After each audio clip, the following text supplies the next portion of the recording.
The rain had turned the city into a blur of neon reflections and impatient horns when Ava Callahan stumbled out of the hotel lobby with mascara running under her eyes and one heel in her hand. She didn't care. Her phone was dead, her coat was soaked, and her faith in humanity, especially the female part of it, was hanging by a single, fraying thread. She had just caught her ex in a supply closet with the maid of honor. The wedding hadn't even started. Her Uber was supposedly 3 minutes away, but as a black car pulled up to the curb and stopped right in front of her, Ava didn't hesitate. She yanked open the back door, tossed her shoe inside, and collapsed into the seat with a heavy sigh. "Please drive," she mumbled. "I'm one bad song away from setting this whole city on fire." The woman in the driver's seat didn't move. In fact, she didn't even look over her shoulder. "You're soaking my leather," she said, her voice low and refined like someone who didn't usually get spoken to like that. "And I don't recall signing up for arson duty today." Ava blinked, then squinted through the fogged-up window. "Wait, this is the Uber for Ava, right? Black sedan, corner of 7th and Pine." The woman turned around then, and Ava froze. She was gorgeous. No, dangerously gorgeous.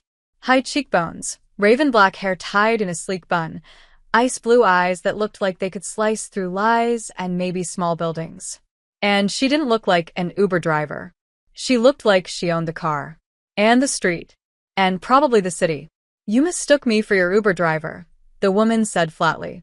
"Congratulations. Hey, if you're enjoying this story, go ahead and drop a like to help us grow even more. And let me know in the comments, on a scale from 0 to 10, what score would you give this story so far?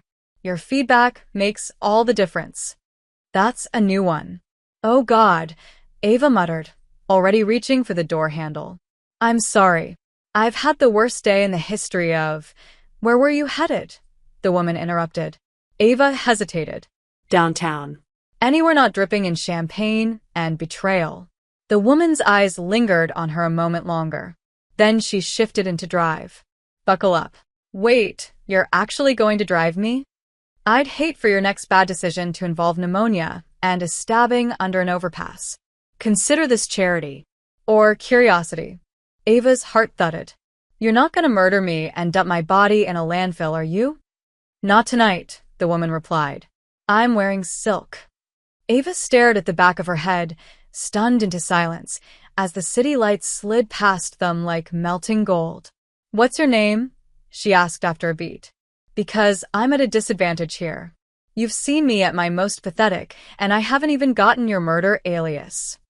"Vivian," the woman said, eyes focused on the road. "Vivian Drake." The name stirred something in Ava's brain, a distant ring she couldn't place. "Do we know each other?" "No. You look familiar." "I don't make a habit of being known by people like you." Ava raised an eyebrow. "People like me?" Vivian didn't answer. But Ava didn't miss the flicker in her jaw, like she regretted saying it.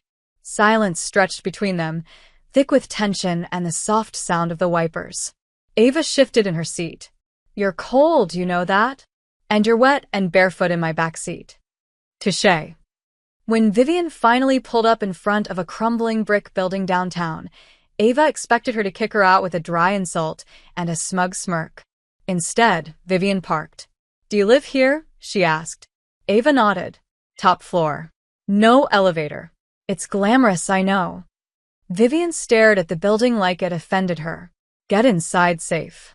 "Thanks," Ava said, hesitating. "For the ride." "And for not murdering me." "Don't thank me yet." Ava frowned. "Why not?" Vivian finally looked at her again. Her gaze wasn't cold anymore. It was sharp, calculating, almost curious. "Because I have a feeling this isn't the last time you'll find yourself in my car." And with that, she drove off, the taillights vanishing into the rain. Ava stood on the sidewalk, her shoe in one hand and her heart doing something weird in her chest. Who the hell was Vivian Drake? And why did she already want to get back in that car? Ava couldn't stop thinking about her. She'd barely slept, turning over in her bed as the memory of that voice, that face, that ridiculous silk blouse, looped through her mind like an expensive fever dream. She didn't even know why it had gotten under her skin.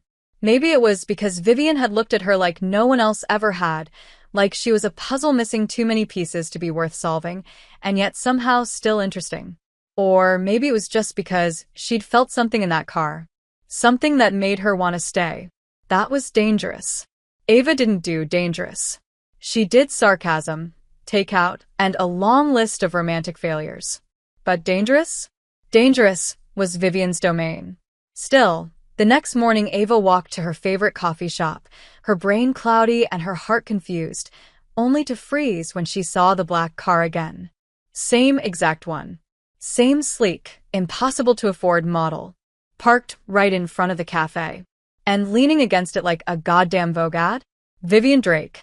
In a dark coat, sunglasses despite the overcast sky, arms crossed and posture like a threat wrapped in silk. Ava stopped mid-step. You're stalking me now? Vivian's mouth quirked. Don't flatter yourself. I come here for the coffee. Sure. And I come here for the free Wi-Fi and zero chance of running into the woman who accidentally chauffeured me home last night. Accidentally. Vivian pushed her sunglasses up into her hair, revealing those Arctic eyes. You seemed quite at ease in my backseat. Don't read into it. I was emotionally compromised and one blinker away from a breakdown. And yet here you are, still curious. Ava hated how true that was. She crossed her arms. Okay. Who are you really? Because no Uber driver wears Prada and quotes murder like it's on her resume. Vivian tilted her head. Does it bother you that you don't know? No, Ava said too quickly. It intrigues me and scares me. Mostly scares me. Vivian didn't respond right away. Then she said, coffee's on me. Call it payment for your dignity, which you clearly lost somewhere between the hotel lobby and my back seat. Ava opened her mouth to argue, but the offer of caffeine was stronger than her pride. She followed Vivian inside. The moment they entered, the barista straightened like royalty had walked in. Miss Drake, he said with a nervous smile. Your usual? Vivian nodded once. Ava shot her a look. People know you? Some do. Why? Because they pay attention. Ava rolled her eyes and ordered a latte. They sat by the window, and Ava tried not to feel like she was in an interview with a woman who could buy and sell the building without blinking. So, Vivian Drake, what do you do exactly? Vivian sipped her coffee. Does it matter? Yes. Because I'd like to know if I was being driven home last night by a woman who commits tax fraud or runs a secret fight club. Neither, Vivian said with a hint of amusement. I own things. What kind of things? Companies. Real estate. A few patents. A vineyard in Italy. Ava stared. You're joking. I rarely do. Ava leaned back in her chair. Okay, so let me get this straight. You're a billionaire. And yet you picked me up last night. Why? Vivian's expression shifted, just barely. Because you looked like you needed someone who didn't expect anything from you. And I'm good at being that person. That hit Ava somewhere she didn't like to talk about. She swallowed. Well. Mission accomplished. A beat of silence passed between them. Then Vivian said, What do you do, Ava? Freelance designer. Mostly logos. Occasionally websites. Always underpaid. And you're okay with that? Ava shrugged. It pays the rent. Barely. Vivian studied her. You're capable of more. Wow. That sounded almost supportive. I didn't expect that from someone whose cheekbones could file a restraining order against emotion. Vivian's lips curved slightly. You have spirit. And you have issues. We all do. For a moment, Ava forgot the cafe, the rain, even the bitter sting of her ex's betrayal. All she could see was Vivian, cool, composed, with something simmering just beneath the surface. And she wanted to touch it, break it, see what happened if that control cracked. Why me? Ava asked softly. Why stop last night? Why talk to me now? Vivian leaned in slightly, her voice quiet. Because despite your sarcasm and tragic taste in shoes, you didn't look at me the way most people do. How do most people look at you? Like they want something. And I don't. No. You're too proud to ask. Ava's heart pounded. And what if I wanted something now? Vivian's gaze dropped to her lips. Just for a second. Then I tell you to be very careful. I don't do casual. And I don't do broken. What if I'm already both? Then you should walk away. Ava stood. Maybe I should. Vivian didn't stop her. But as Ava reached the door, she heard Vivian's voice, low and steady. But you won't. Ava didn't look back. But she didn't leave either. She just stood there, staring at the rain, her pulse racing, knowing that everything had just shifted, and she wasn't ready for what that meant. 3 days. That's how long Ava lasted without seeing her. Without hearing that perfectly measured voice or being pulled apart by those calculating blue eyes. She had tried, she had tried, to pretend it was a one-time encounter, that Vivian Drake was a glitch in her otherwise predictable, mildly disastrous life. But every corner of her apartment reminded her.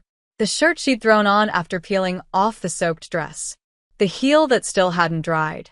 The lingering ache in her chest that wasn't just about her ex anymore. It was about her. About the woman who had unraveled something inside her with a single car ride and a cup of coffee. On the 4th day, a package arrived. No return address. Just her name, handwritten in elegant, deliberate strokes. Ava opened it on the kitchen counter with the caution of someone defusing a bomb. Inside was a box, matte black, velvet-lined. And in it, a pair of designer heels. The exact same ones she'd been wearing the night they met. Only new. Perfect. Untouched. A note rested on top, written in that same immaculate handwriting. For when you're ready to stop running barefoot through your own life. V. Ava stared at it for a full minute before she let out a strangled sound halfway between a laugh and a curse. She should have been furious. She was furious. Who did this woman think she was, buying her shoes like she was some modern-day Cinderella in crisis? And yet she slipped them on. Just for a second. Just to see. They fit like a promise she didn't know how to believe in. That night, she found herself outside a private gallery in Midtown. She didn't even remember deciding to go. She just remembered the name Vivian had mentioned in passing during their coffee, a little exhibit I helped fund, and how her fingers had Googled it before her brain could catch up. The gallery was sleek and silent, bathed in moody lighting and the low hum of expensive conversations. And in the far corner, under a painting that looked like it had been torn from a dream, there she was, Vivian, wearing black, always black, her posture straight, one hand holding a glass of red wine like it belonged there more than oxygen. Ava's heart did something violent in her chest. She hated it. She walked straight up to her. So, this is what stalking looks like in reverse. Vivian turned slowly, and something flickered in her gaze. Not surprise. Something softer. Quieter. You wore them. You sent them. I wanted to see if you'd accept something just for yourself. No strings. No expectations. Bullshit, Ava said. Everything you do has strings. Vivian didn't deny it. Instead, she said, "Do you always talk this much when you're nervous?" Ava narrowed her eyes. "Do you always manipulate people through retail therapy?" Vivian's lips curved. "Only the ones who fascinate me." The word hit Ava like a whisper against skin. "Why me?" she asked again, and this time her voice was smaller. "Honest. Because you walked into my car without a trace of fear.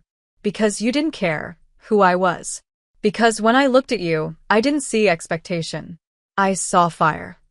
Ava swallowed. "Fire burns. Only if you're careless. And you're not. Not with things that matter." The air between them shifted, heavy with something electric. Ava looked up at the painting behind Vivian. It was chaotic, red and gold and fractured shadows. "Did you choose this one?" "I commissioned it." "Why?" "Because it reminded me of what it feels like to lose control." Ava looked at her. "Do you ever lose control, Vivian?" Vivian's gaze dropped to her mouth. "Not until now." Ava's breath caught. She stepped closer, drawn like gravity. "Is this dangerous?" she whispered. "Almost definitely.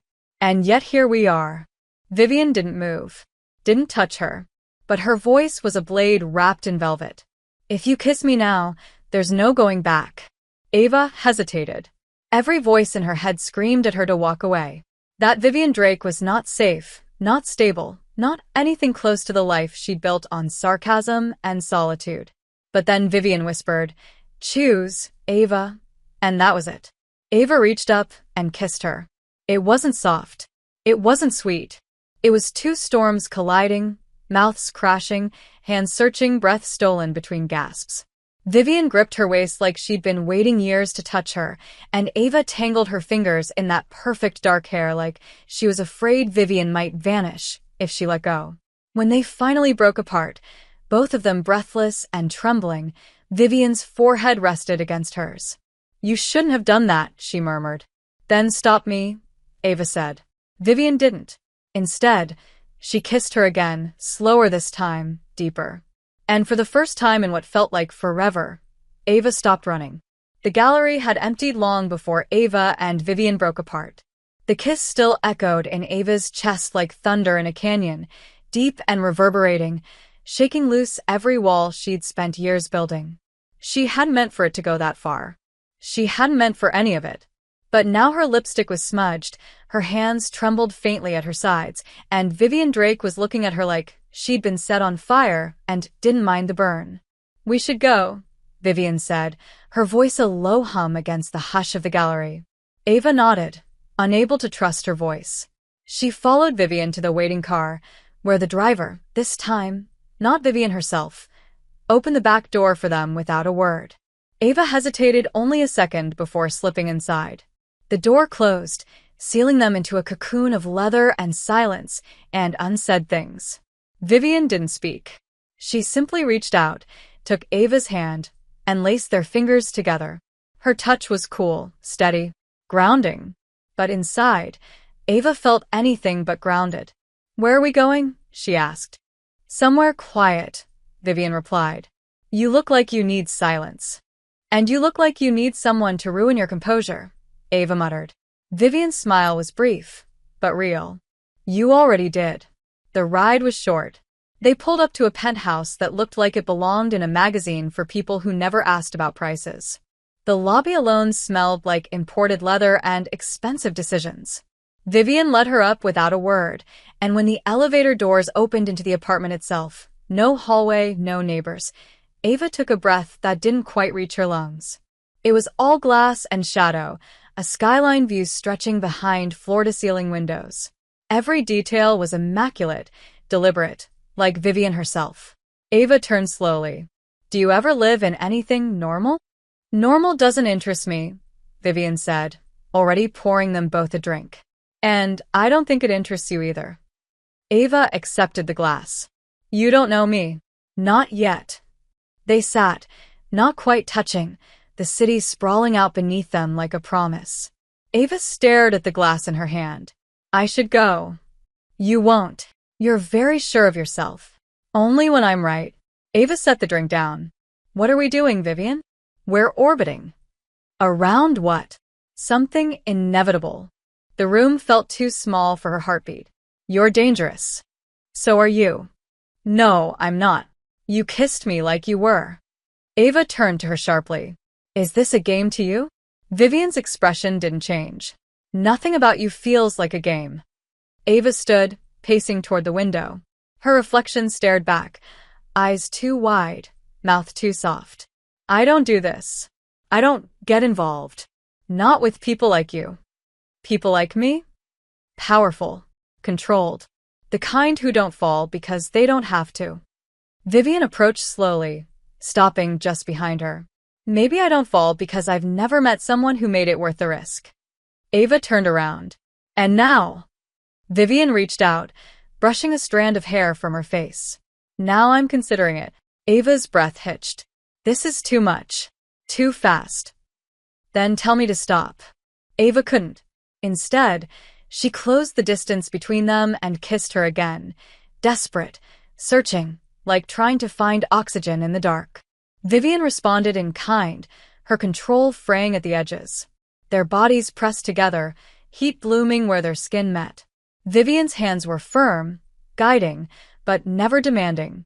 When they finally pulled apart, Ava was dizzy. "Why do you do this?" she whispered. "You could have anyone. Why me?" Vivian didn't answer right away. Then she said, because when I'm around you, I feel like a person, not a headline, not a symbol, not a bank account. Ava touched her cheek. You hide so much. So do you. They stood in silence, 1,000 unsaid things crackling in the space between them. Then Vivian said, stay. Ava's throat tightened. Just for tonight. For as long as you need. Ava hesitated, but only for a breath. Then she nodded. That night, they didn't sleep. They didn't rush either. They explored. They learned each other's edges. Ava learned that Vivian's laugh was rare but devastating when it happened, that she traced the same scar on her wrist when she was nervous, that she liked silence not because she feared noise, but because she heard too much of it already. Vivian learned that Ava curled inward when she was scared, that her sarcasm was armor and her touch, when she gave it freely, was the gentlest thing she knew. When dawn bled through the windows, neither of them moved. Ava lay beside her, tracing lazy patterns along Vivian's arm. This doesn't feel real, she murmured. It doesn't have to be real to matter, Vivian replied. It just has to be true. Ava closed her eyes. For once, she didn't feel like running. She felt like staying. The morning after didn't feel like an aftermath. It felt like a breath Ava hadn't realized she'd been holding her entire life. She hadn't expected that.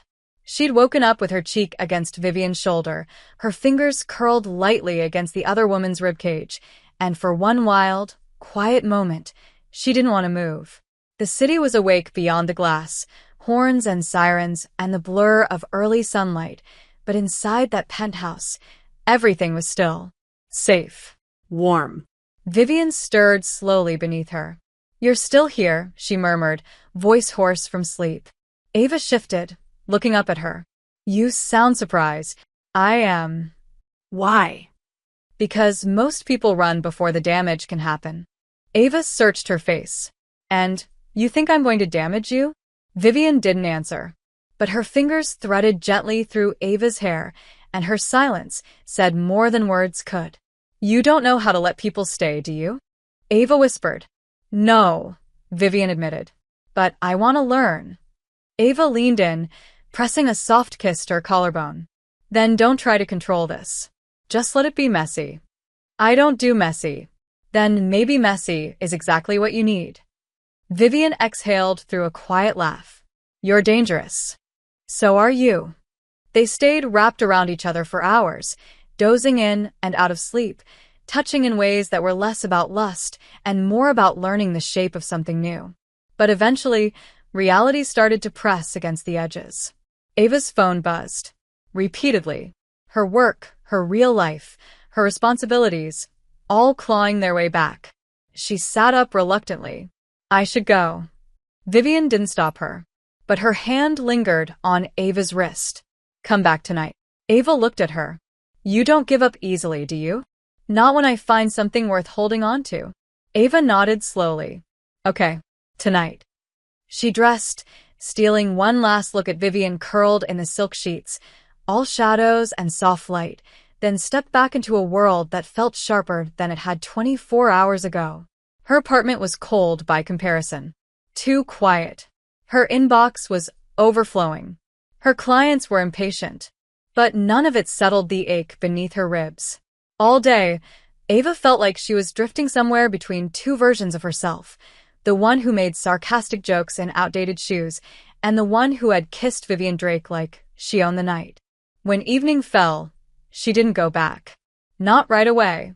She sat on her couch with her phone in her lap, thumb hovering over Vivian's name in her contacts. Then she put it down.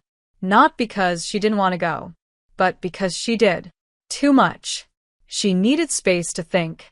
To breathe. To figure out whether she was falling or just caught in the gravity of someone more powerful than she'd ever known. That's when the knock came. Soft. Measured. Her heart jumped.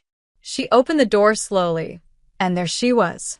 Vivian, in a tailored black coat, hair slightly tousled by the wind, eyes unreadable.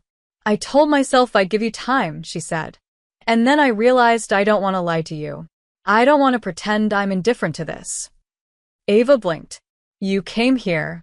I couldn't sleep. I kept thinking you'd talk yourself out of coming. I almost did. Vivian stepped inside without waiting for permission. She moved like the room bent around her presence, like the air shifted when she exhaled. You scare me, Ava admitted quietly. Not because of who you are, but because of what you make me feel. Vivian turned to her, and for the first time, she looked vulnerable. You scare me too. Ava stepped forward. What are we doing, Vivian? Something I've never done before. And what's that? Letting go. Ava reached out, taking her hand. Then let's do it together. Vivian pulled her in, slowly, gently, and kissed her like she was something breakable and sacred all at once. And in that moment, the tension that had been stretched between them for days didn't break. It transformed. It deepened. The kiss wasn't fire this time. It was surrender. Later, they sat on the floor of Ava's apartment, wrapped in a blanket, legs tangled. Vivian traced lazy circles on Ava's thigh. This place is small, she said. It's mine, Ava replied. I like it. It smells like books and sarcasm. Ava grinned. And overpriced candles. I could buy you 100 of them. Don't. Why not? Because I like that you're here, without buying your way in. Vivian's gaze softened. You don't need to prove anything to me. Neither do you. You make me feel like I can be someone else, Vivian murmured. Someone better.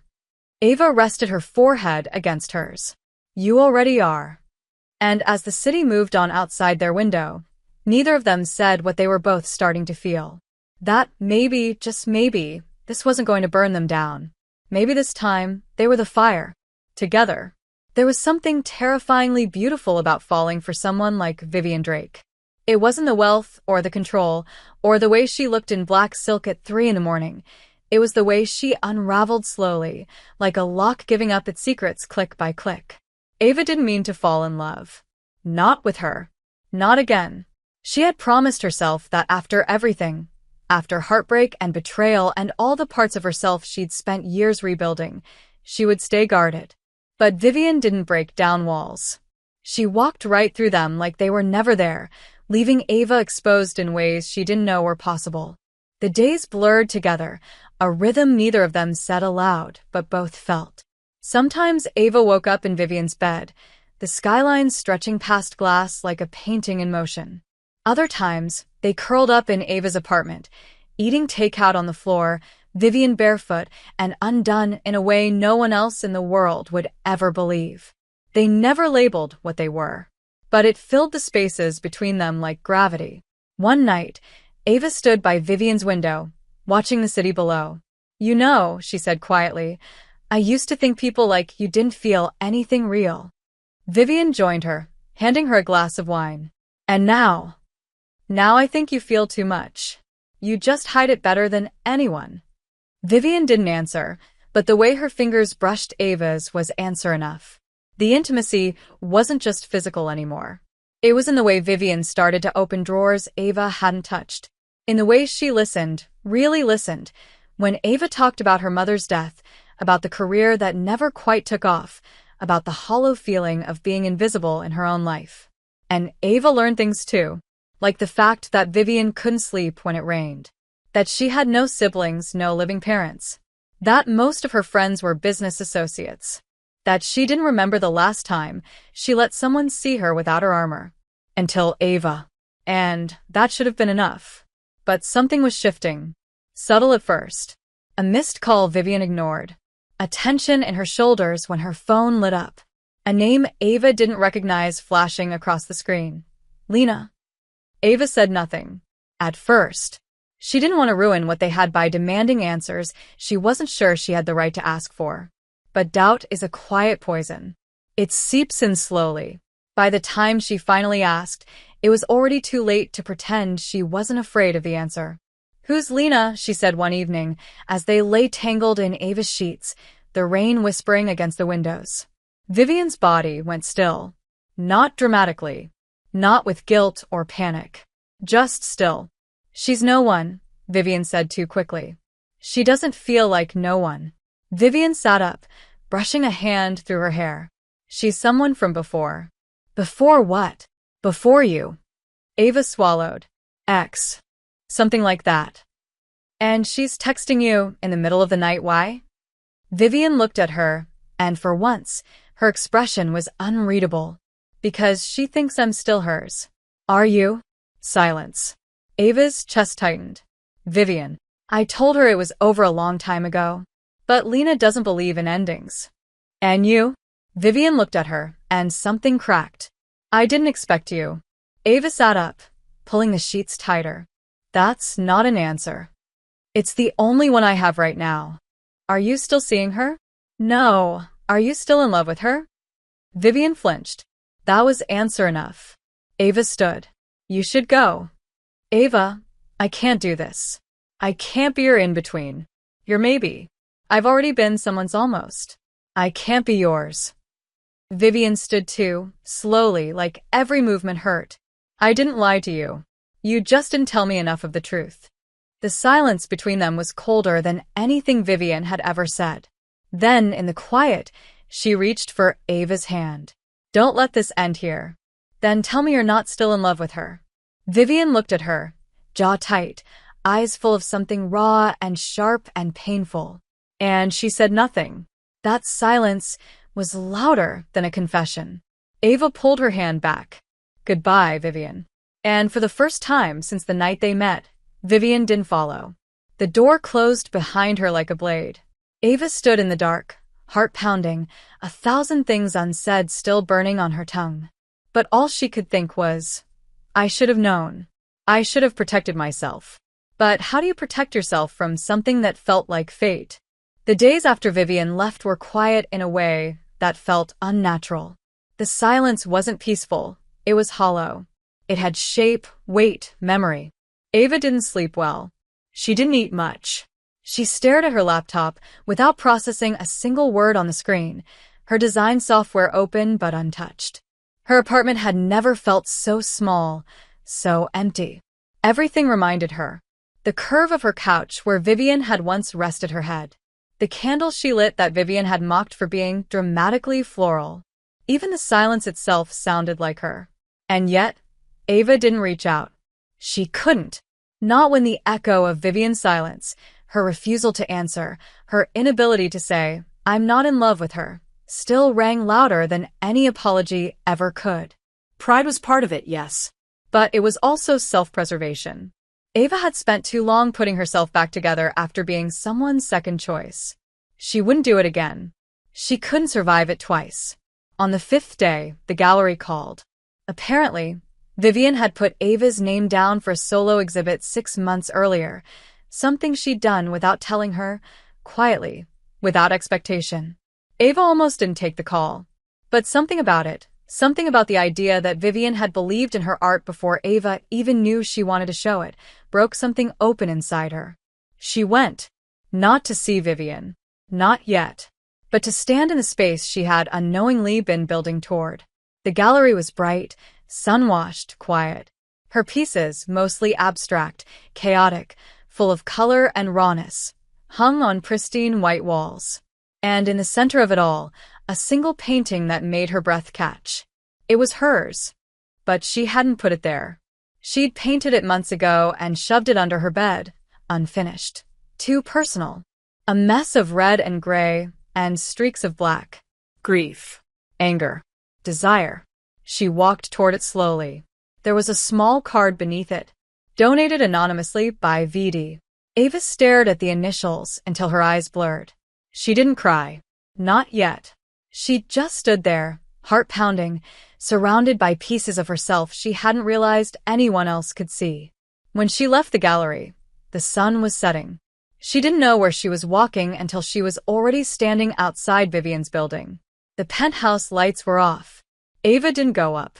She just stood there, staring at the place that had once made her feel invincible and now felt unreachable. Her phone buzzed. An unknown number.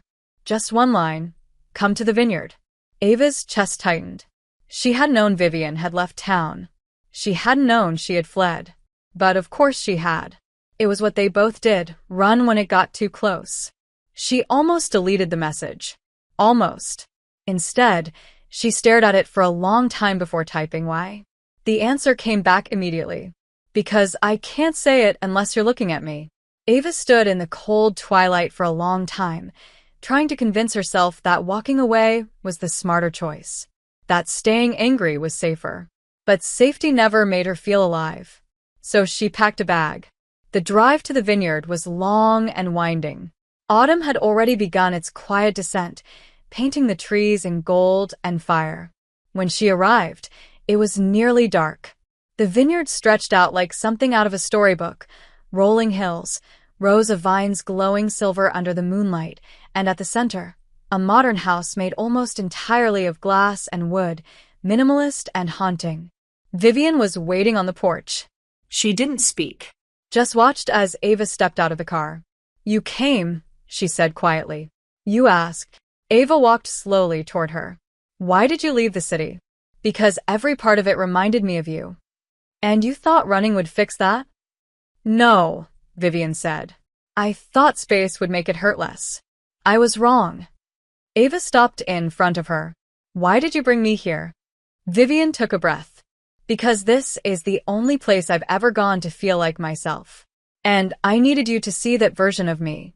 The one that doesn't wear armor. The one that's scared. Ava's voice softened. Of what? Of losing something before I even have the right to call it mine. Silence stretched between them. Then Vivian said, I'm not in love with Lena. I was. A long time ago. But what I felt for her was built on obligation. Guilt. Power. It wasn't love. Not like this. Ava's heart thudded. Then why didn't you say that? Because I didn't know what this was. I've never felt this before. You make me unstable. And I didn't know how to let that be a good thing. And now. Vivian stepped closer. Now I want to fall. And I want it to be you. Ava's breath hitched.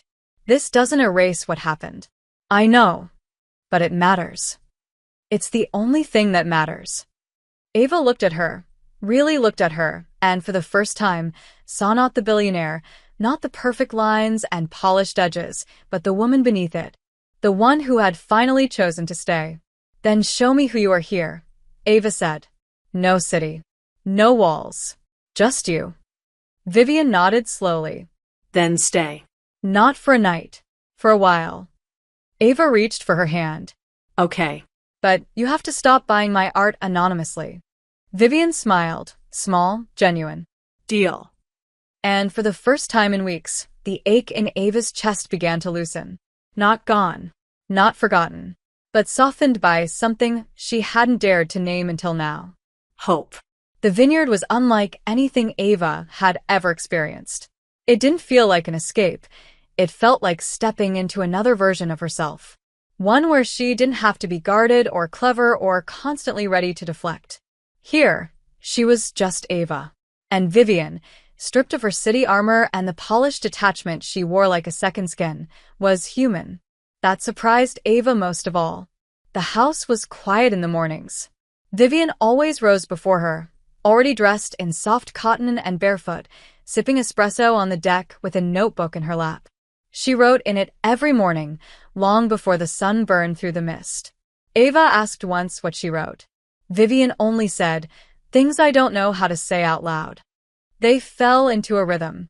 Days walking between rows of vines, Vivian explaining things Ava had never cared about before, harvest cycles, soil conditions, how to tell the difference between grapes meant for aging and those that would be bottled young.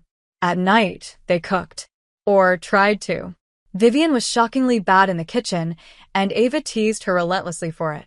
How can you own half of New York and still not know how to crack an egg without shattering it like your enemy's dreams? Because I pay people to do it for me, Vivian deadpanned. The eggs or the dream shattering? Both. They laughed more in those days than Ava thought was possible after everything. But underneath the warmth, a question still lingered. When they both circled around like it might detonate if spoken too soon. What are we becoming? Ava wasn't sure when it changed from staying for a while to not wanting to leave. It happened gradually. Her toothbrush found its way into Vivian's bathroom. Her favorite mug appeared on a kitchen shelf. Her sketchbook sat permanently open on the table near the window, where the light hit just right. One afternoon, As Ava sat cross-legged on the porch sketching vines, Vivian walked up behind her and slid a hand into her hair, gently tugging until Ava leaned back to look up at her. What? Ava asked, smiling. Vivian's expression was unreadable. You look like you belong here. Ava's chest ached a little. That scares me. Me too. They didn't talk about the city. They didn't talk about what happened with Lena. But one night, lying tangled in bedsheets and half-drunk on wine and each other's skin, Ava turned to her and said, "What happens when this ends?" Vivian's body went still. Then, slowly, she said, "It doesn't have to. But it will, won't it? Eventually, the world will come back. You'll get calls. I'll get scared. Something will crack. Not if we choose not to let it. Do you really believe that?" "I want to." Ava looked at her for a long moment, then said, "Tell me something no one else knows." Vivian exhaled, staring at the ceiling. "I haven't spoken to my father in 13 years. Ava blinked. Why? Because he told me that love was a distraction. That women like me weren't built for it. That if I wanted to succeed, I had to choose power over everything else. Ava's heart twisted. Did you believe him? For a long time I did. And now? Vivian looked at her, voice barely a whisper. Now I think he was afraid of what love would demand from him. And I think I've been afraid for the same reason. Ava leaned in and kissed her slowly, tenderly. Love doesn't ask you to give up power. It just asks you to share it. Vivian swallowed hard. And if I don't know how, then I'll teach you. That night, Vivian cried quietly in Ava's arms. No dramatics. No grand declarations. Just silent tears on bare skin, and Ava holding her like she was something sacred. The next morning, they woke up to the vineyard bathed in golden light. Vivian made coffee. Ava made toast. And just as Ava sat down to sketch, Vivian walked up behind her with a soft smile and said, "I want you to stay." Ava looked up slowly. "I am staying." No. "I mean permanently. I want this to be your home." Ava froze. "Vivian, you don't have to say yes right now. But I needed to say it." Ava's heart pounded. "I've never had a home that wasn't temporary. Then let this be the first." Ava stood, hands trembling slightly. She reached for Vivian's face, cupping it gently. "You scare the hell out of me." "Good," Vivian whispered. "That means it matters." And then Ava kissed her like a woman choosing something terrifying and beautiful all at once. Because maybe love didn't come with guarantees, but it came with moments like this. And Ava was finally ready to stop running from them. Ava didn't say yes right away. She wanted to. God, she wanted to. The way Vivian had looked at her, voice stripped of its usual control, eyes filled with something terrifying and honest, it had wrecked her. But even with her heart pounding and every cell screaming stay, Ava knew herself well enough to understand that rushing this moment would cheapen it. So she kissed Vivian slowly, then whispered against her lips, "Let me be sure.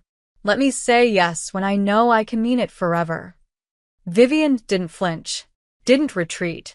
She just nodded and murmured, "That's all I ask." The next few days passed in a dreamlike haze, softer around the edges than anything Ava had known. They made love in the quiet, slow way that had nothing to do with seduction and everything to do with devotion. Vivian wasn't just careful, she was reverent, like Ava was something she never thought she'd be allowed to touch. And Ava, in turn, found herself letting go more than she ever had. There were moments when she'd catch Vivian watching her from across the vineyard, the wind in her hair, the golden light brushing her skin, and Ava would feel so deeply seen it almost hurt.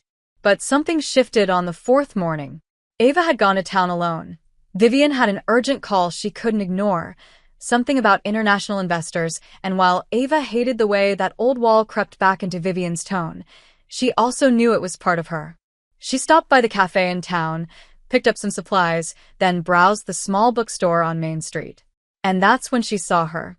Lena, sitting outside with a glass of wine at 10 in the morning like she owned the sun.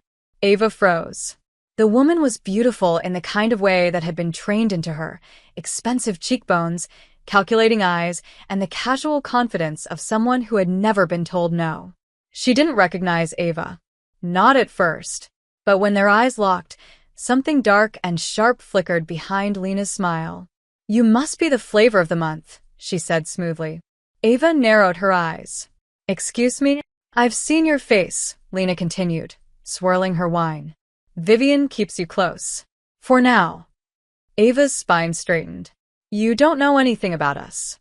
"I know her," Lena said, smiling without warmth. "And I know what happens when she gets scared." She runs. Or worse, she retreats into that cold little place where nothing touches her. I lived in that place for 3 years. And I'm not you. "No," Lena said, standing. "You're younger. Softer. Easier to break." Ava didn't speak. She didn't trust herself to. She simply turned and walked away, fists clenched, pulse hammering. The encounter left a crack she couldn't quite seal. When she returned to the vineyard, Vivian was already home, waiting on the porch with 2 glasses of wine and an expression Ava couldn't read. "You saw her," Vivian said without preamble. Ava stopped at the bottom of the steps. "You knew she was in town. She doesn't live here anymore." But yes. "She called me this morning." Why? She said she wanted closure. I didn't reply. "Did you know I'd run into her?" No. "But I'm not surprised she made herself visible." "She said some things." "Of course she did." "Vivian," Ava exhaled.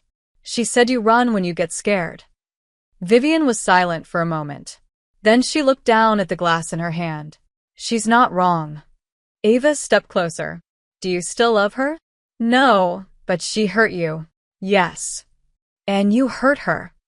"In ways I'm not proud of." Ava climbed the last few steps and took the glass from her. "I'm not her." Vivian met her eyes. No. "You're the one I would never forgive myself for losing." That landed somewhere low and hot in Ava's chest. She set the glass aside and wrapped her arms around Vivian's waist, resting her forehead against her. "I'm scared too, you know." "Of what?" "Of being the only one who stays."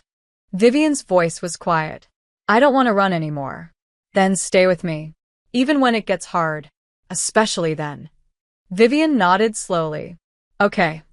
They didn't speak more that night. They didn't need to. The next morning, Ava woke up early. She walked the vineyard alone, barefoot in the dew, letting the air clear her mind. When she returned, Vivian was in the kitchen, shirt unbuttoned, hair still damp from the shower, humming a song Ava didn't recognize. And that's when Ava knew. She walked up behind her, slid her arms around her waist, and said, "Yes." Vivian stilled. "Yes. I want to stay. Not for a while. Not for a season. I want this to be home."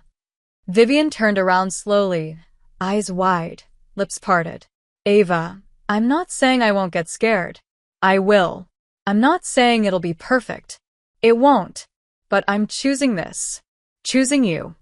Vivian looked at her like she wasn't real. Then, slowly, she whispered, "I love you." Ava smiled. "Took you long enough." And then Vivian was kissing her, spinning her in the middle of the kitchen, both of them laughing and breathless and wide open. No more running. No more what-ifs. Just a truth they had fought for. A home they were building with every look, every touch, every terrifying, beautiful step forward. They say love doesn't fix you, that it doesn't erase the past, doesn't fill the holes life has carved into you. And Ava knew that. She knew it in the way her heart still fluttered with uncertainty every time Vivian said something too softly. She knew it in the way she still caught herself watching for signs of retreat. But what this love did, was make her want to stay anyway. And Vivian, for all her sharpness and silence, wanted that too. After Ava said yes, after Vivian whispered "I love you" like it hurt to say, everything changed, and yet, nothing really did. They still woke up tangled in sheets and sunlight. They still argued over who made better coffee. They still had moments where the weight of the world crept in through the cracks in the glass walls. But now, there was something anchoring them. A promise. A choice. A beginning.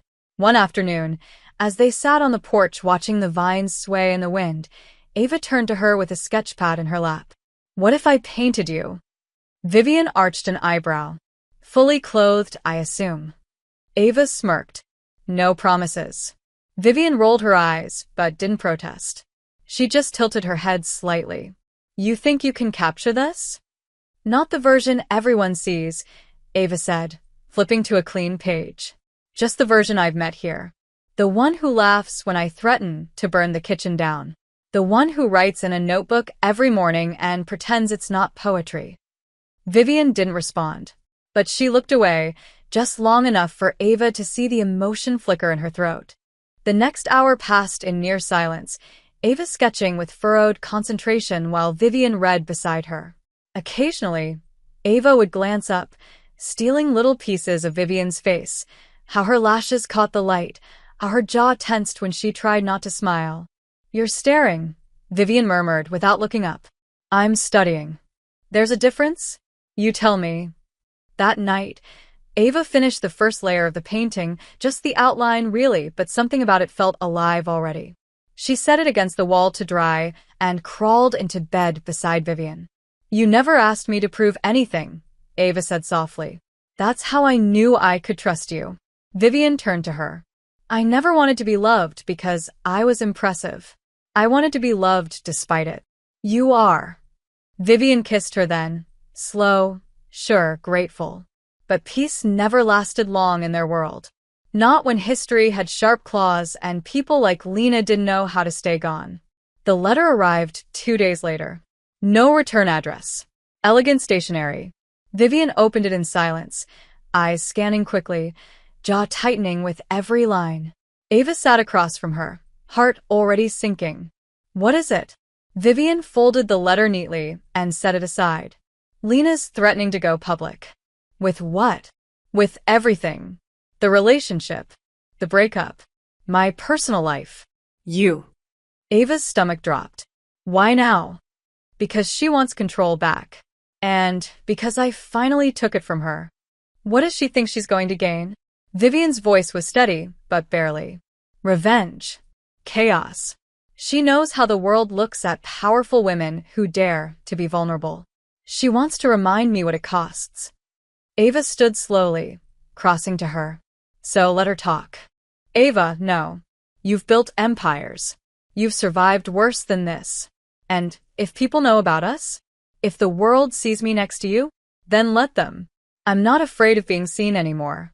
Vivian looked at her with something like awe. You're not scared? Terrified, Ava said honestly. But not of her. I'm only scared of losing what we've built here. And if hiding is the price, I won't pay it. That night, they sat on the porch with 2 glasses of wine and the entire sky above them. You know, Vivian said quietly, I used to think love was a risk I couldn't afford. And now I think not loving you would be the greatest risk of all. Ava smiled, threading their fingers together. So, what do? Vivian exhaled. We live. Out loud. No apologies. Even when it gets messy? Especially then. The next day, Vivian sent a letter of her own. One that would be published, public, intentional. She didn't name names. She didn't respond to threats. But she wrote, for the first time in her life, with vulnerability. About love. About freedom. About choosing happiness even when the world expected control. Ava watched as it went viral. Her face stayed out of it for now, but the message was clear. Vivian Drake had fallen in love. And she was no longer afraid of anyone knowing it. That night, Vivian turned to Ava in bed and said, I've never let anyone change my world before. Ava rested her hand over Vivian's heart. I didn't change it. I just showed you how much of it was still worth fighting for. And for the first time, Vivian slept through the rain. The storm didn't hit all at once. It crept in, quiet at first, like a whisper you don't realize is dangerous until it's already sunk its teeth into you. It started with a photo, grainy, taken from across the street, the angle just close enough to show Ava's hand resting on Vivian's knee in the back of her car. Then came the gallery leak. One of Ava's unfinished paintings, stolen, uploaded, dissected online by strangers who had never met her, who knew nothing about what her art meant, but who suddenly had opinions. Headlines followed, loud and wrong. Vivian Drake's mysterious new muse. Power and passion. The woman behind the billionaire. Ice Queen no more. Has love melted Vivian Drake? Ava read every single one. She told herself she wouldn't, that she didn't care, that it didn't matter. But she read them, and the words lodged themselves like splinters. Vivian, on the other hand, didn't flinch. She showed up to meetings, to press events, to public appearances with Ava on her arm and her gaze steady. When asked about the rumors, she said only one thing: some things are too good to hide. But Ava felt herself shrinking. Not because Vivian didn't protect her, she did, but because the world refused to see her as anything more than an accessory. Her inbox thinned. Projects vanished. Some clients ghosted entirely. One texted her apologetically, "You're too controversial right now." And in the middle of all of it, the email arrived. Paris. A solo exhibition. A real one. Curated by one of the most respected art institutions in Europe. Flights, housing, promotion, everything covered. On one condition: no mention of her personal life. No references to Vivian. No complications. They want to sell the work, her agent said on the call. They don't want the narrative to overpower it. Ava had nodded.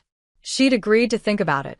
Then she stood in the middle of the vineyard with the wind in her hair and 1,000 things burning in her chest and told Vivian everything. "They want me without you," she whispered. Vivian had gone still. "And what do you want?" "I don't know." "Yes, you do," Vivian said gently.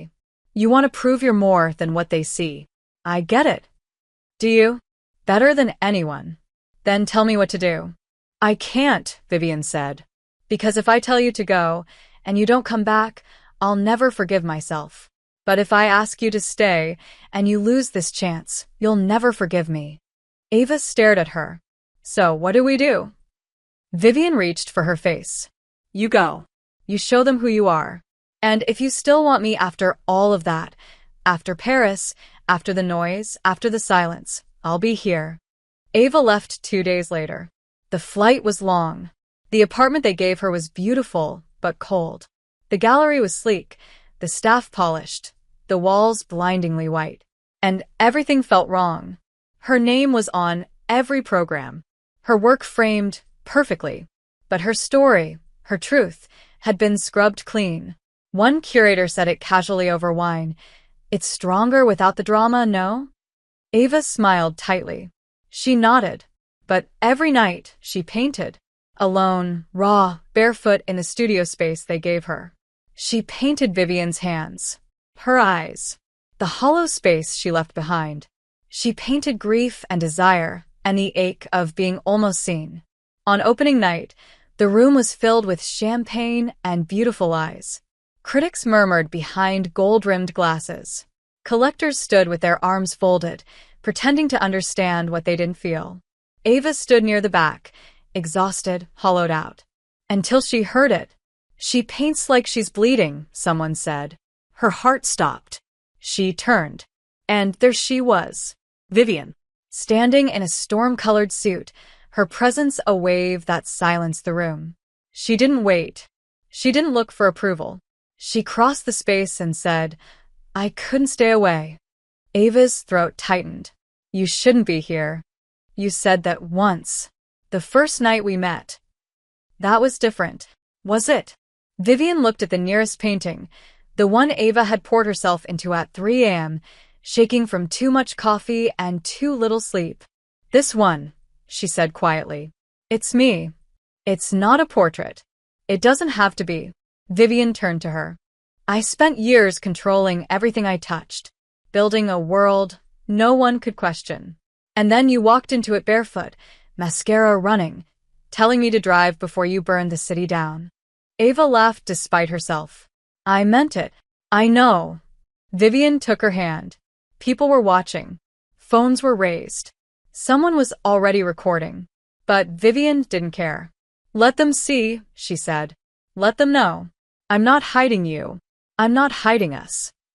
Ava whispered, "I thought I had to do this alone." "You don't. What if it ruins everything?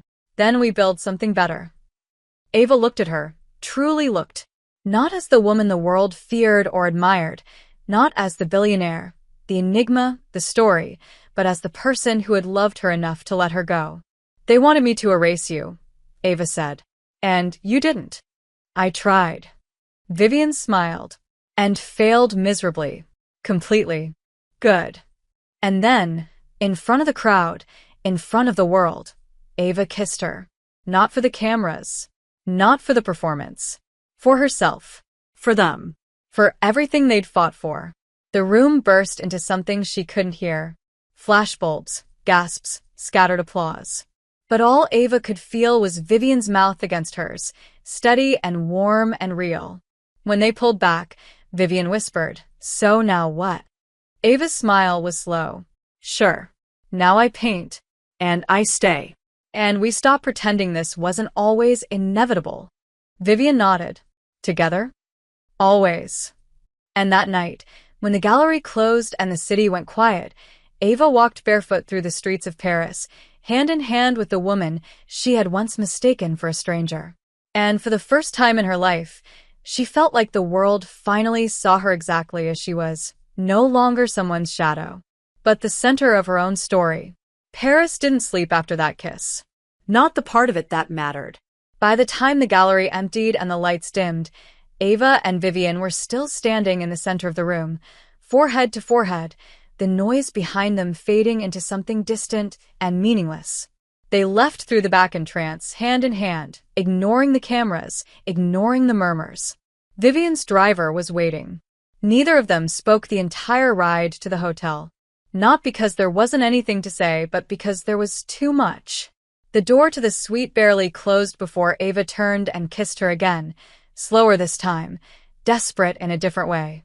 She held Vivian's face like it was the only truth left in the world and whispered, "Thank you for coming." Vivian's voice broke. "I would have crossed oceans if you hadn't come back to me." They spent the night wrapped around each other, not like lovers rediscovering passion, but like people learning how to breathe again. The weight of silence lifted, and in its place, something quieter settled. Intimacy, without shame. Softness, without fear. The next morning, the world exploded. Ava's phone buzzed nonstop. Mentions. Articles. Photos. The kiss had gone viral, dissected from every angle. Some praised them. Others criticized. The usual chaos. Her inbox was a battlefield, half filled with opportunities, half with threats. She shut the laptop after 5 minutes. "Don't read it," Vivian said softly. "Don't give them the version of you that bleeds for their amusement." "I'm not afraid of them," Ava said. "I'm just tired." Vivian crossed the room, gently cupping her face. "Then let me carry some of it." "You already carry too much. And I'd still carry you." Ava leaned into her touch. "They want us to be ashamed. They want a performance. They want tragedy. But I refuse to let them turn this into one. So, what do we do now?" Vivian took a breath.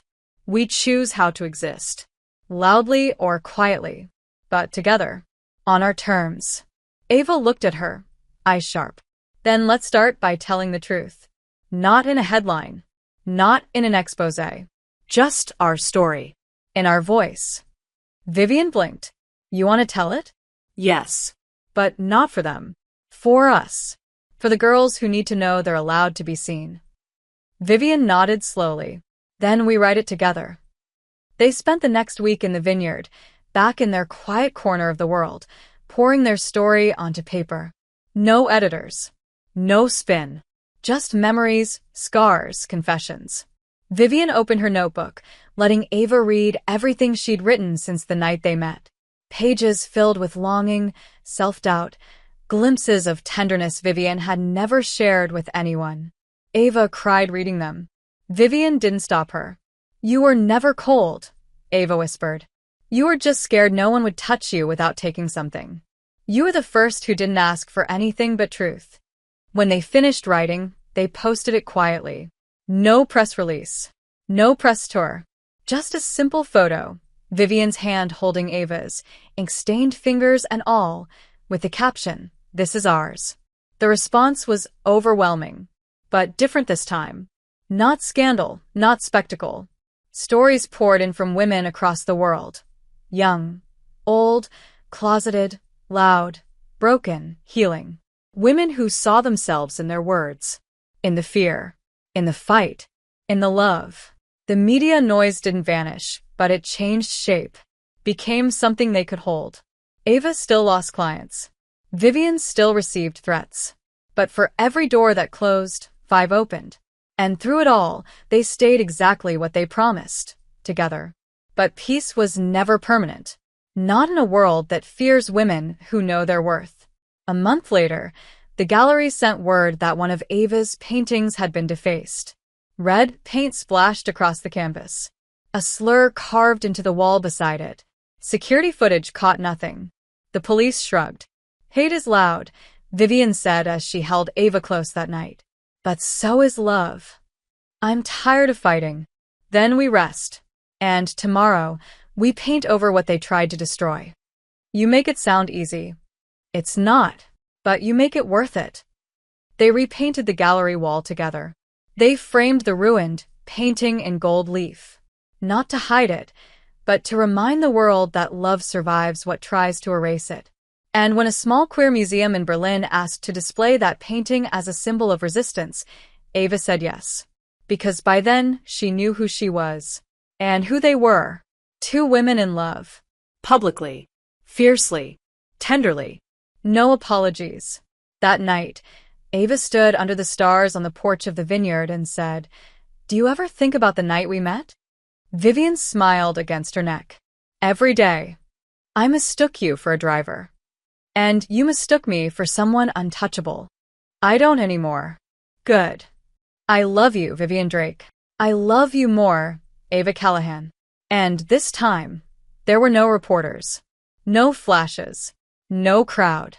Just 2 women holding on to something the world had tried to tear apart. Still standing. Still loving. Still choosing each other. Every single day. It was early spring when the letter arrived. Unassuming envelope. No return address. Just Ava's name written in a sharp, elegant hand that looked vaguely familiar, though she couldn't place it right away. She opened it on the porch, bare feet tucked under her, a cup of coffee cooling on the rail. The vineyard stretched in soft green rolls before her, morning light catching on new buds. Vivian was inside, still asleep, her side of the bed warm and tangled. Ava smiled just thinking about it. But the smile faded as her eyes scanned the letter. 1 page. Typed. The words careful, measured, and cold. A legal request. A formal cease and desist from a family investment firm still partially connected to Vivian's name. One Vivian had divested from years ago, but that clearly hadn't forgiven her for her very public disgrace. The letter claimed Ava's presence was damaging to the company's reputation. That her continued association with Vivian had sparked investor concerns. That the upcoming Berlin Museum exhibition was considered provocative and misaligned with the conservative values of long-standing partners. Ava read it twice, then a 3rd time, and when she looked up, the vineyard seemed suddenly too quiet, too far from the rest of the world. She went inside, still holding the letter. Vivian was sitting at the kitchen island now, wrapped in a robe, reading something on her tablet. Her eyes met Ava's instantly. She saw the tension. The shift. What is it? Ava handed her the letter in silence. Vivian read it. Her jaw clenched. This is bullshit. I know. They have no legal grounds. I know that too. Then why do you look like you're about to cry? Ava sat down. Because I don't care about what they say. But I care about what it means. Vivian folded the letter and set it aside. It means the world is exactly what we knew it was: fragile, judgmental, patriarchal. But it still has power. And I don't want to be the reason you lose something you spent your whole life building. You're not. Viv, listen to me, she said, taking Ava's hand. I left that company for a reason. I knew what it stood for. I knew who sat at those tables. But I never thought they'd come for you. They didn't have to. You made me visible. And I chose it. I chose this. But that means we have to be prepared for what visibility costs. Vivian was quiet for a long moment. Then she said, "What do you want me to do?" Nothing. Ava. No. I mean it. I don't want you to fight this. You want me to ignore it? I want us to live like it doesn't own us. That's not always safe. I'm not looking for safe anymore. Vivian studied her like she was something both fragile and invincible. Then she nodded. All right. We don't fight them. We outlive them. They didn't respond to the letter. They didn't make a statement. They simply went to Berlin. The museum was small, modern, painted in pale concrete and light. Ava's ruined painting hung in the center of the main gallery, framed in gold and surrounded by photographs of the vineyard, of Vivian's notebook pages, of pieces of their story, the real story. At the opening, women cried. Quietly, with hands pressed to their mouths. Some of them brought their daughters.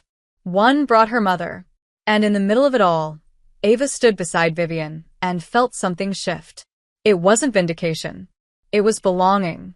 After the exhibit, the two of them disappeared for a while. No press. No posts. Just time. They went to Italy, where Vivian's vineyard partner had invited them to a small retreat in the hills. They drank wine on cliffs, swam naked in warm lakes, slept until noon, read poetry out loud. They didn't talk about the future. They lived it. One afternoon, as Ava lay in the grass, sketchbook open across her stomach, Vivian brushed hair from her face and asked, "Do you ever miss the city?" "Sometimes," Ava said.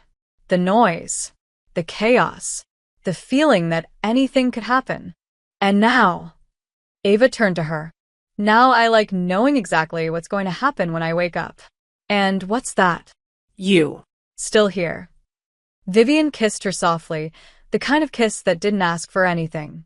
Later, as they shared a bottle of wine on the balcony of the villa, Vivian grew quiet, thoughtful, her eyes fixed on the horizon.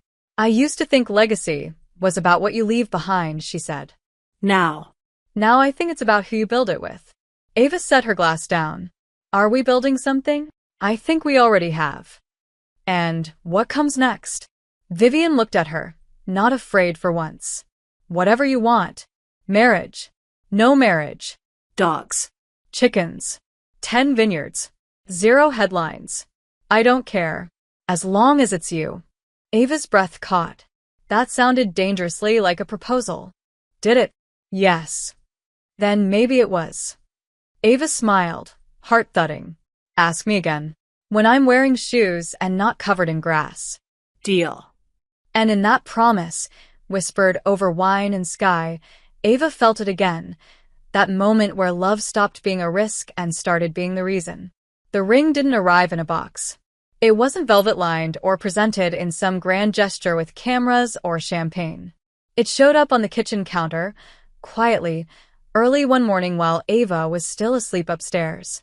She found it a few hours later, sunlight spilling across the marble, the smell of roasted espresso still clinging to the air. A gold band. Simple, unpolished, timeless. A folded note beneath it read only. No pressure. Just permanence. V. Ava stared at it for a long time, heart stuttering in her chest like it didn't quite know what to do. She didn't pick it up. Not yet. She just sat down beside it and whispered into the silence, "God, you're impossible." Vivian didn't bring it up. Not that day. Not the one after either. Instead, they lived like always, slow mornings, long walks, Ava sketching barefoot on the balcony while Vivian read the paper and made sarcastic comments about the state of the world. But something was shifting. A current beneath the surface. A quiet hum that said, "We're ready, but we're still afraid."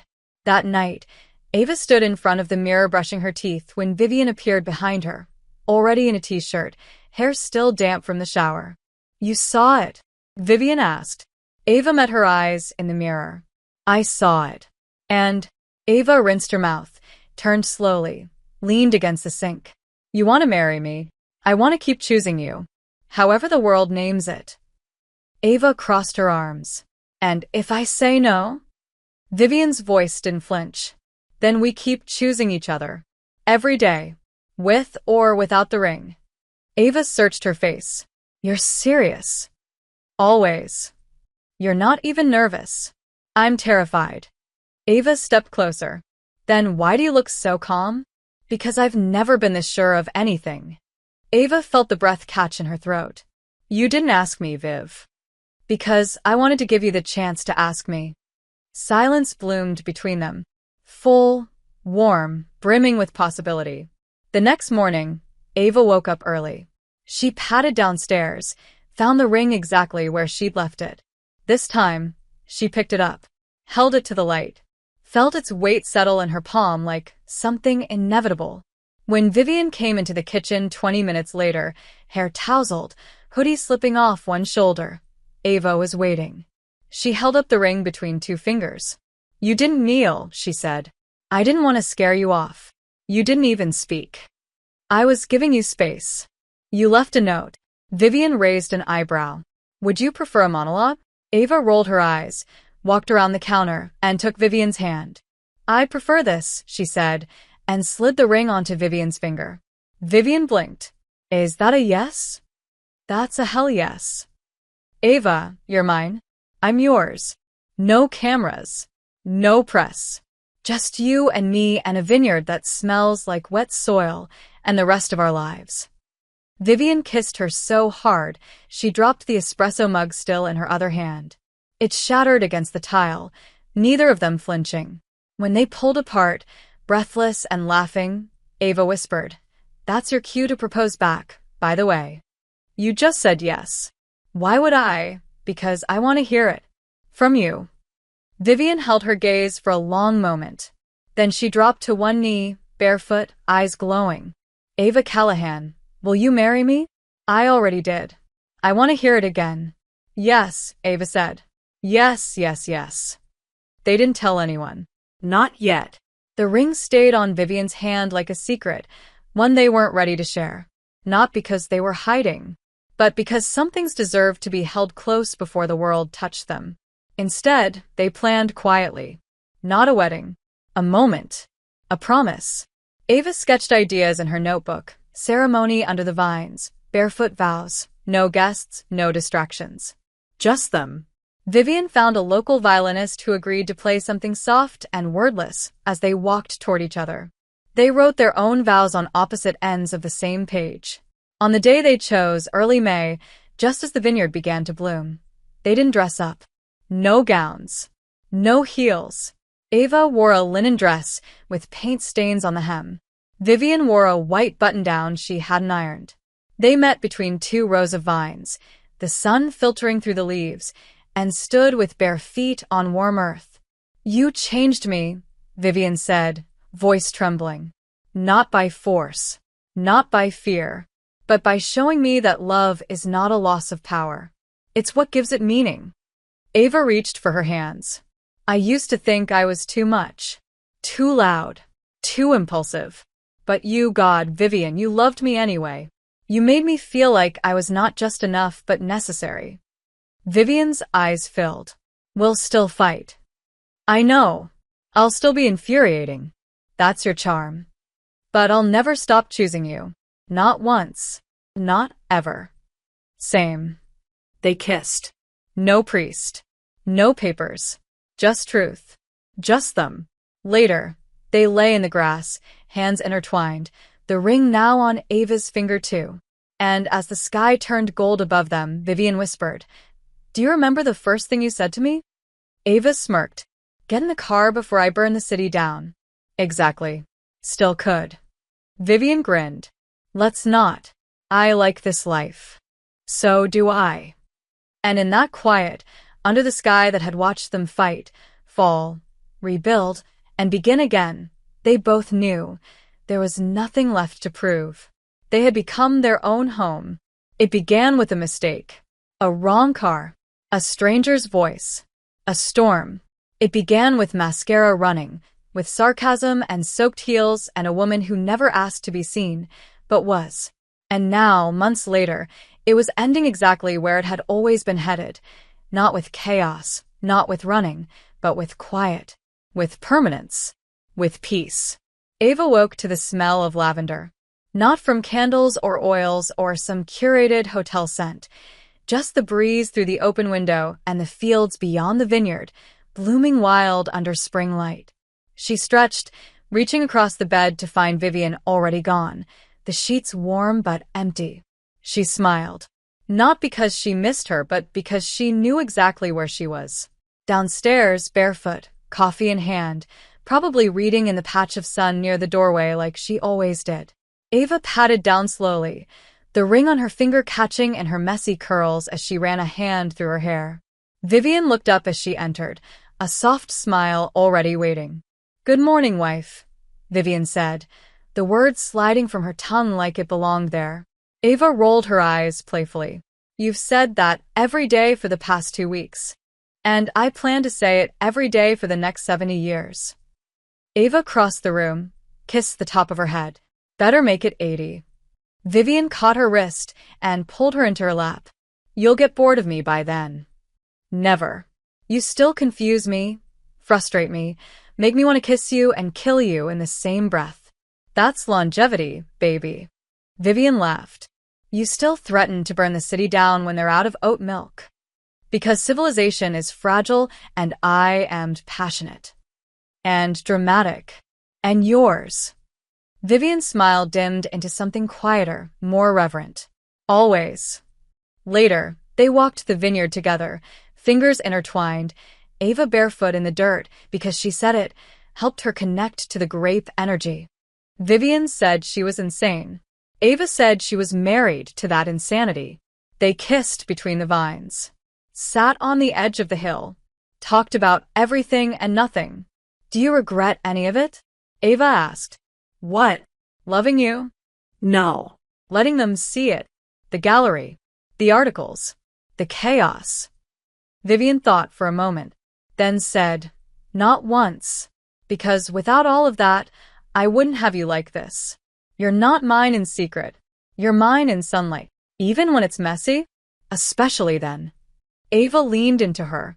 "I used to think love was supposed to be smooth, effortless, easy. It's none of those things." No. "But I wouldn't want it to be. I want the friction, the fire, the mornings when we fight over stupid things and still fall asleep wrapped around each other like idiots. I want the life we've built, with its rough edges and all." That night, they invited a few close friends over for dinner. Just 6 people. No press. No fanfare. Nora from the gallery. Elise from the Berlin Museum. Maya, Ava's sister. 2 of Vivian's oldest employees who now referred to Ava as the boss behind the boss. The dinner was warm and chaotic and perfect. Laughter echoed through the vines. Wine flowed like water. Ava stood barefoot on a chair and toasted Vivian with a glass of Chianti and a speech that was mostly insults and metaphors. Vivian kissed her quiet halfway through it. After everyone had gone, they sat on the porch, legs tangled, heads resting against each other. "You remember the first time you kissed me?" Ava asked. "You kissed me." Technicality. "You said, and I quote, 'If you kiss me now, there's no going back.'" Vivian chuckled. "And you kissed me anyway." Wasn't really a choice. No. It wasn't. Silence settled between them like a blanket. Not heavy. Not filled with things unsaid. Just warm. Just them. "What happens now?" Ava asked softly. Vivian answered without hesitation. "We live." That's it. That's everything. The next morning, they woke before sunrise, made coffee, stood outside, wrapped in one giant sweater, and watched the light climb the hills. Ava rested her head on Vivian's shoulder. "We should do something ridiculous today." Define ridiculous. Something that reminds us how far we've come. Like go back to where it started. Vivian raised an eyebrow. "You want to go back to the hotel?" "I want to steal a car. Pretend you're an Uber driver again. I want to relive that moment." Vivian smiled. "And what would I say this time?" Ava stepped back, hands on her hips. "You'd say, 'You're soaking my leather.'" Vivian laughed. "Still true. And I'd say, 'Just drive.' I'm one bad song away from setting this whole place on fire." Vivian crossed the distance, touched her cheek. "And then I'd look at you, mascara smudged and everything, and I'd think, God help me, I'm already hers." And I'd think, what kind of Uber driver wears silk? And I'd think, she doesn't know who I am. And maybe that's the best part. Ava pulled her close. And I'd still get in the car. Vivian kissed her. And I'd still drive you home. The sun crested over the hills. The vineyard woke up. Somewhere in the distance, birds took flight. And in the stillness of that perfect morning, two women stood on the porch of the life they had built, messy, defiant, loud with love. Not by accident, not by mistake, but by choice. every single day. If you enjoyed this content and want to support the channel in a special way, try clicking the thanks button below. It's the one with the heart and $sign icon. With super thanks, you can make a direct contribution to the channel, which helps me keep creating awesome videos for you.